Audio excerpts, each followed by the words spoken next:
Chelsea. Yep, this time we're going to wear the Chelsea shirt. This is from like the early 90s, auto glass, and strange colour for Chelsea, you think? No, not really. They had these shirts in the early years as well. So this is the Chelsea for today's show. I think we're going to be talking about Lukaku in a little bit.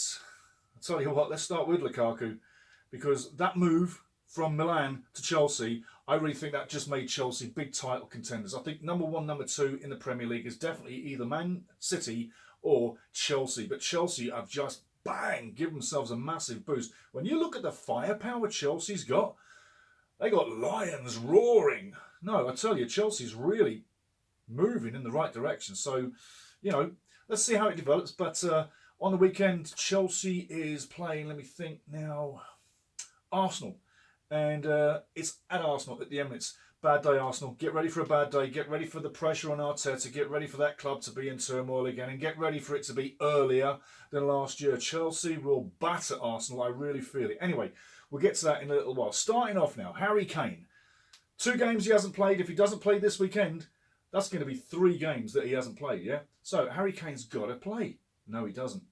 I think negotiations are still going on. And I think one thing that we're all forgetting and not focusing on is Harry Kane apparently made a deal with Daniel Levy, the club chairman at Tottenham Hotspurs, that if they got a deal that eclipsed 125 million, that Harry could move on. There's also a few other clauses that would have helped Harry move too. But Daniel doesn't want to seem to let him go.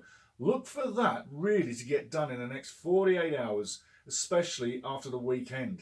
I think that's where you're going to see some major developments. If it doesn't happen, no damage to Harry, but I think psychologically you won't see him work as hard as he probably did before he didn't get the move. Sometimes it's better to let a guy have a move than to keep him there, yeah? But Harry Kane, 2 games he hasn't played. Is it going to be 3? Possibly so. And at the end of the day, if it's not, well, it sends a message that there's a rift between him and the club. And if he doesn't play game 4 and still hasn't moved, hasn't gone through the back door, there's definitely something wrong. So either 1 or 2 things happens in the next, I'd say, 2 days to a week. Harry plays the next 2 games or doesn't, and if he doesn't, there's a problem.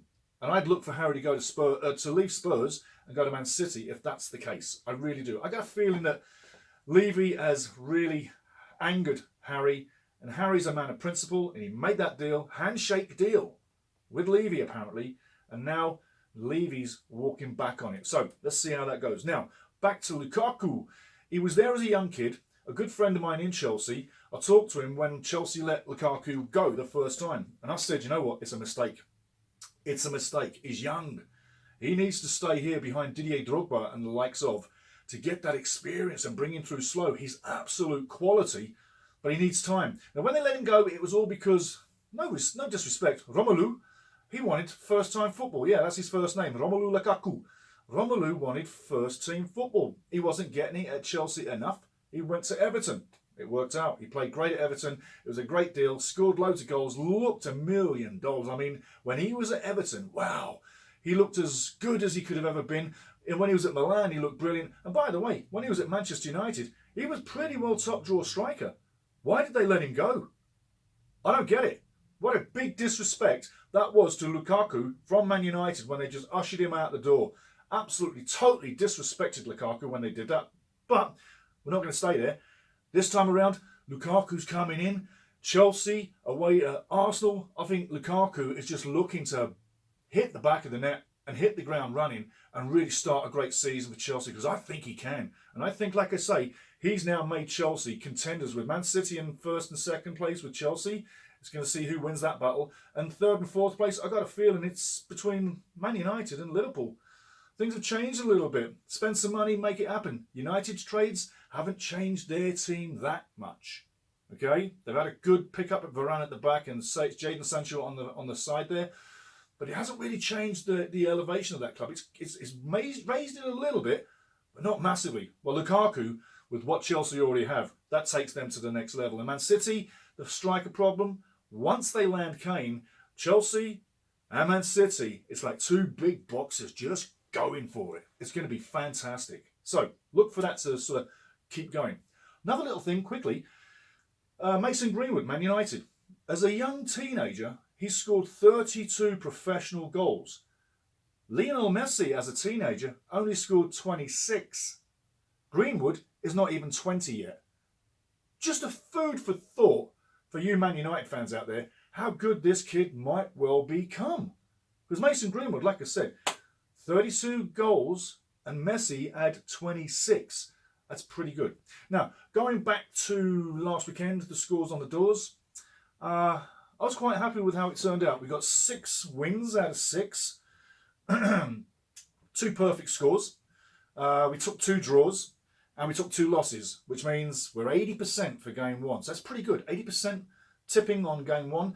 I want you guys to tip me 1 game. Write it down below. Down below. Write it down. Give me your score for 2 games. Just 2 games. Liverpool and Burnley. Give me the score for that. And then give me the score for the Arsenal and the Chelsea game on Sunday. That's the late game on Sunday. Arsenal-Chelsea at the Emirates.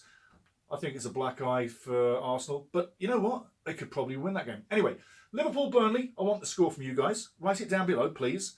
And Arsenal-Chelsea, please again, please, please, please. Write that score down. Let me see what's happened. And hey, spread this channel to some guys you know. It's about us, right? It's about us. So spread the channel, guys, and let's have a lot of fun with it. You got a question? fifascup@gmail.com. The email, go to About page. The email's at the bottom of the year page at YouTube. Okay, so here we go.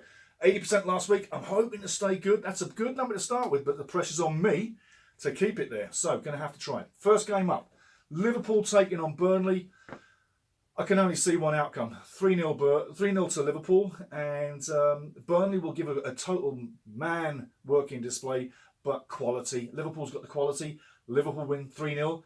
And I don't think they'll have a problem. And that keeps them in the top 4, keeps them in the hunt, keeps the confidence going, keeps the dream alive. That's what it's all about. Next up, Aston Villa taking on Newcastle. Last week, Villa threw it away, losing 3-2 on the road against Watford. Newcastle lost 4-2 at home against West Ham, so they're both looking for points. Villa against Newcastle. I'm calling this 2-1 for Villa. 2-1 Villa. I'm pretty sure that they can do it. Villa's defensive mistakes last week were miserable. They'll want to pick that up, and they'll really be working that in training, no doubt about it. Crystal Palace Brentford, high-flying Brentford, woohoo!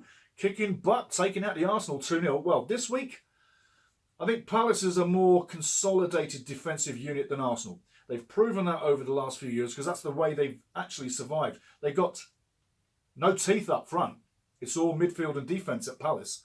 So I think they're going to slowly take the game away from Brentford. Brentford will start on fire. If Brentford get the early goal, misery. Look for Palace to lose at home. If Palace can just keep the game alive and start to move into it and slowly pick up the pressure instead of chasing it from minute 1 but being cautious and collective about the game, then I see Palace can get a 1-0 win. I'm calling for a 1-0 win for Palace, but Brentford might sneak an away win. And if they do that, they might start to look like a Wolves of a couple of years ago where your first season looks just fantastic. Anyway, I'm calling a 1-0 for Palace, but there's a slight chance that Brentford might sneak this on the road. Leeds United against Everton's your next one. Everton winning last week, Leeds losing last week, but Leeds lost heavy. They don't normally lose back-to-back big way games. I noticed last season Leeds got slapped one week,